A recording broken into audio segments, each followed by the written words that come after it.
गुजरात चुनाव में बम्पर जीत के बाद आज शपथ ग्रहण का दिन है। गांधीनगर विधानसभा परिसर में हेलीपैड ग्राउंड में शपथ ग्रहण समारोह होगा। पूर्व सीएम भूपेंद्र पटेल आज दूसरी बार गुजरात के मुख्यमंत्री की शपथ लेंगे। शपथ ग्रहण समारोह में प्रधानमंत्री नरेंद्र मोदी, बीजेपी अध्यक्ष जेपी नड्डा, रक्षा मंत्री राजनाथ सिंह और गृह मंत्री अमित शाह समेत बीजेपी शासित प्रदेशों के मुख्यमंत्री भी शपथ ग्रहण समारोह में मौजूद रहेंगे। बता दें कि गुजरात में बीजेपी ने सारे रिकॉर्ड ध्वस्त करते हुए 156 सीट जीतकर प्रचंड बहुमत हासिल किया है। गुजरात की नई कैबिनेट में करीब 20-22 चेहरों को मंत्रिमंडल में जगह मिल सकती है, जिसमें 9 कैबिनेट और बाकी राज्य मंत्री बनाए जा सकते हैं। युवा, महिला और अनुभवी चेहरों के आधार पर सरकार में मंत्रिमंडल का गठन किया जाएगा। संभावित कैबिनेट लिस्ट के मुताबिक गुजरात के नई कैबिनेट में हीरा सोलंकी, हर्ष सांघवी, दर्शना वाघेला, शंकर चौधरी, निकुल पटेल, पंकज देसाई, दर्शना देशमुख, पीसी बरंडा, जगदीश विश्वकर्मा और कौशिक वेकरिया भी नई कैबिनेट में मंत्री बन सकते हैं। आगामी लोकसभा चुनाव की तैयारियों को लेकर आज दिल्ली में उत्तराखंड बीजेपी की बड़ी बैठक होने वाली है। बैठक में शामिल होने के लिए राज्य के सभी सांसदों को दिल्ली बुलाया गया है। बताया जा रहा है कि मुख्यमंत्री पुष्कर सिंह धामी भी बैठक में मौजूद रहेंगे। पूर्व केंद्रीय मंत्री निशंक के आवास पर उत्तराखंड के प्रभारी दुष्यंत गौतम की अध्यक्षता में ये बैठक होगी। बताया जा रहा है कि बीजेपी आगामी लोकसभा चुनाव को लेकर कमजोर कड़ियों को कसने पर चर्चा करेगी। राजस्थान में आज महिलाएं भारत जोड़ो यात्रा का नेतृत्व करेंगी। आज भारत जोड़ो यात्रा में राहुल गांधी के साथ सिर्फ महिलाएं ही चलेंगी। महिला यात्रा में कांग्रेस की राष्ट्रीय महासचिव प्रियंका गांधी भी शामिल हो सकती हैं। इस यात्रा में महिला मंत्री, महिला सांसद, विधायक, जिला प्रमुख, अन्य जनप्रतिनिधि, महिला कार्यकर्ता और घरेलू महिलाएं भी शामिल होंगी। इस पद यात्रा को महिला शक्ति पद यात्रा का नाम दिया गया है। पश्चिम बंगाल में पंचायत चुनाव से पहले राजनीतिक रस्साकशी का दौर शुरू हो गया है। आज वरिष्ठ बीजेपी विधायक और नेता प्रतिपक्ष शुभेंदु अधिकारी मुख्यमंत्री ममता बनर्जी के गढ़ हाजरा में जनसभा करने जा रहे हैं। इधर तृणमूल कांग्रेस यानी कि टीएमसी ने भी इसके जवाब में दूसरे ही दिन यानी मंगलवार को उसी हाजरा मोड़ पर जनसभा की घोषणा कर दी है। इसमें ममता कैबिनेट के बेहद खास और कोलकाता के मेयर फिरहाद हकीम के अलावा मंत्री अरूप विश्वास, तृणमूल के राज्य अध्यक्ष सुब्रतो बख्शी और रास बिहारी के विधायक देवाशीष कुमार संबोधन करेंगे। अगले साल होने वाले त्रिपुरा विधानसभा चुनाव को लेकर केंद्रीय गृह मंत्री अमित शाह और बीजेपी राष्ट्रीय अध्यक्ष जेपी नड्डा ने रविवार को त्रिपुरा बीजेपी के बड़े नेताओं से बैठक की।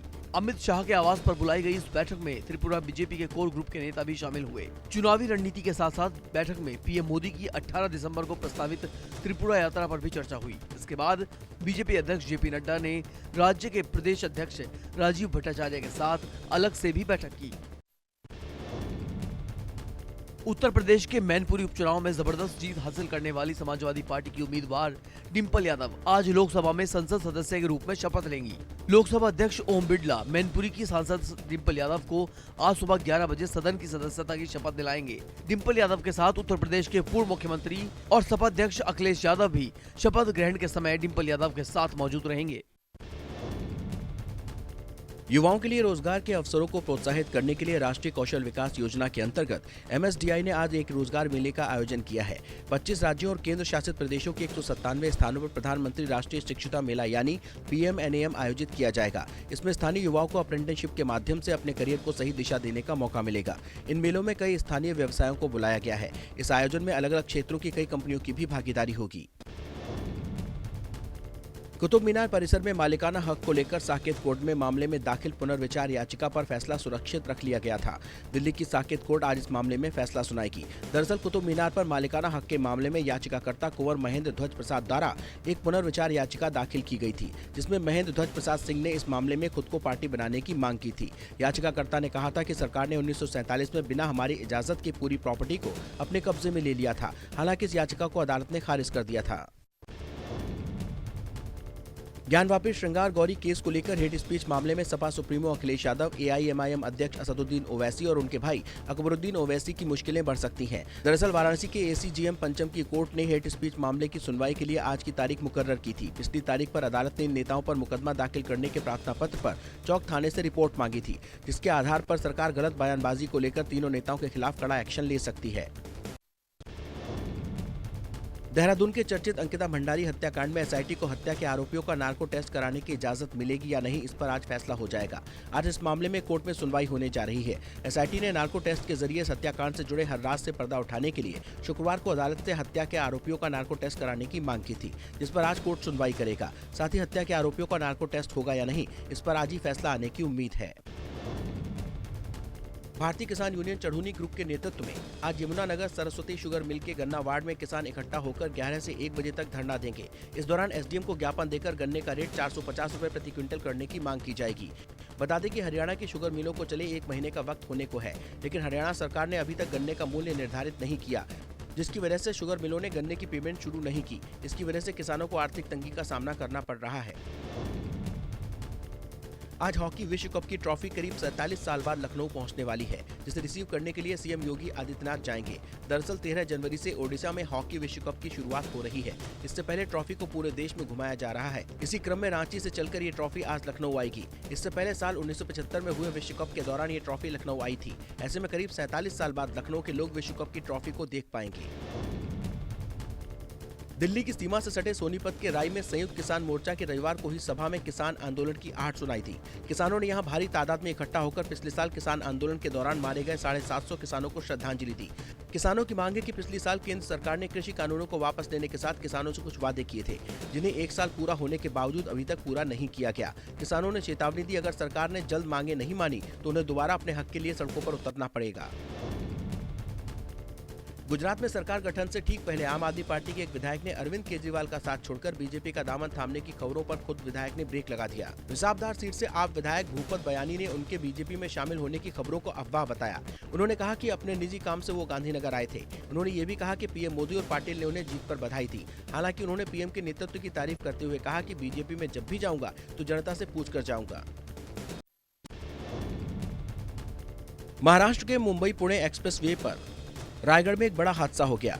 यहाँ के खोपोली के पास रविवार शाम छात्रों से भरी एक बस पलट गई। हादसे में 2 छात्रों की मौत हो गई, वहीं करीब 40 से ज्यादा छात्र घायल बताए जा रहे हैं। बताया जा रहा है कि जिस वक्त यह हादसा हुआ उस वक्त बस में करीब 46 छात्र छात्राएं सवार थे। दुर्घटना की खबर पाकर आनन फानन में मौके पर पुलिस पहुंची और राहत बचाव कार्य शुरू किया। सभी घायल बच्चे एक प्राइवेट कोचिंग सेंटर के बताए जा रहे हैं, जो पिकनिक मनाकर वापस लौट रहे थे।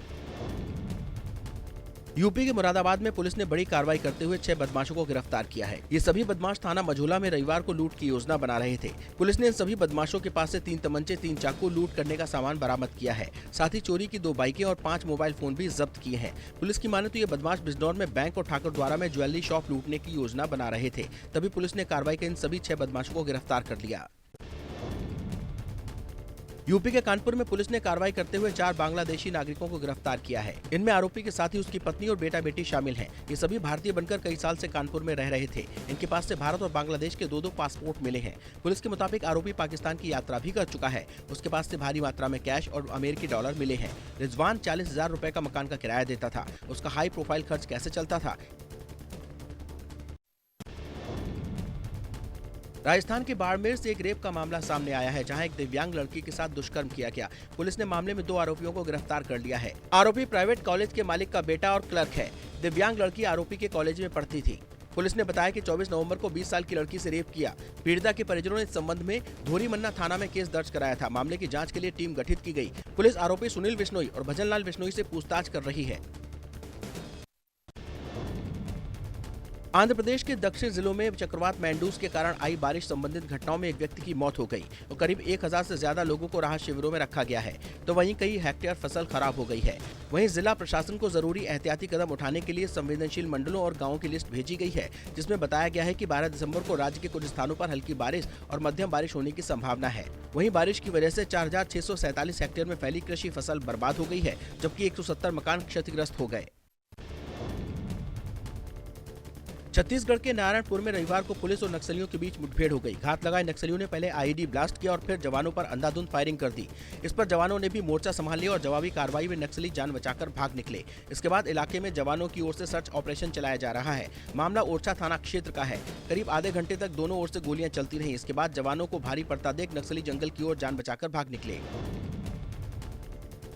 ये धमाका उस आरपीजी का है जिसे तरन के थाने पर हमला करने में इस्तेमाल किया गया था। रविवार को पंजाब पुलिस ने उस आरजीपी को ले जाकर ब्लास्ट कर निष्क्रिय कर दिया। बता दें कि आरपीजी से हमला करने के बाद ये धमाका उस आरपीजी का है जिसे तरन के थाने पर हमला करने में इस्तेमाल किया गया था। रविवार को पंजाब पुलिस ने उस आरपीजी को ले जाकर ब्लास्ट कर दिया। बता दें कि आरपीजी से हमला करने के बाद रॉकेट फटा नहीं था, जिसे हरिके पतन नदी के किनारे ले जाकर डिफ्यूज किया गया। इस दौरान आरपीजी को डिफ्यूज करते समय एक धुएं का बड़ा गुबार उठता हुआ दिखाई दिया। वहीं पुलिस के मुताबिक 5 आतंकियों गैंगस्टर्स ने इस हमले को अंजाम दिया, जो कि एक ब्रेजा कार से हरिके पतन की तरफ से आए थे। सूत्रों की माने तो 15 संदिग्धों को पूछताछ के लिए उठाया गया है। पंजाब के अबोहर बॉर्डर पर रविवार को हथियारों का जखीरा बरामद हुआ। यहां बीएसएफ ने सर्च ऑपरेशन के दौरान 2 AK-47 rifle, 4 rifle magazine, 2 pistol और 4 पिस्टल मैगजीन और कारतूस बरामद किए। इस खेप के बरामद होने के बाद जांच एजेंसियां सतर्क हो गई हैं। आसपास इलाके में जांच अभियान चल रहा है। फिलहाल बीएसएफ इस मामले में जांच कर रही कि इतनी बड़ी संख्या में हथियार किस लिए लाए गए थे। स्थानीय पुलिस अब आसपास के इलाकों में छानबीन कर रही है। हरिद्वार में किडनैप किए गए 8 महीने के बच्चे को पुलिस ने सकुशल बरामद कर लिया है। इस मामले को खुद सीएम पुष्कर धामी देख रहे थे। अपहरण की जानकारी मिलने पर पुलिस महकमे में हड़कंप मच गया, जिसके बाद पुलिस ने जांच की और बच्चे को बरामद कर लिया। पुलिस ने इस मामले में 7 आरोपियों को गिरफ्तार किया है, जिसमें 2 महिलाएं भी शामिल हैं। फिलहाल पुलिस सभी से पूछताछ कर रही है। शुरुआती जाँच में सामने आया कि किसी संजय नाम के व्यक्ति ने बच्चे को महिला को बेचा था। गाजियाबाद के साहिबाबाद के कॉलोनी में उस वक्त हड़कंप मच गया जब यहाँ एक कश्मीरी इनक्लेव कॉलोनी में एक खाली मैदान में भीषण आग लग गई। जानकारी मिलते ही दमकल की गाड़ियां मौके पर पहुंची और आग पर काबू पाने का काम शुरू किया। आग इतनी भयंकर थी कि धुएं का गुबार काफी दूर से दिखाई दे रहा था। आग काफी भीषण थी, जिससे धुआं कॉलोनी में चारों तरफ फैल गया। फिलहाल ये साफ नहीं हुआ है कि आग कैसे लगी, लेकिन पुलिस मामले की जाँच कर रही है।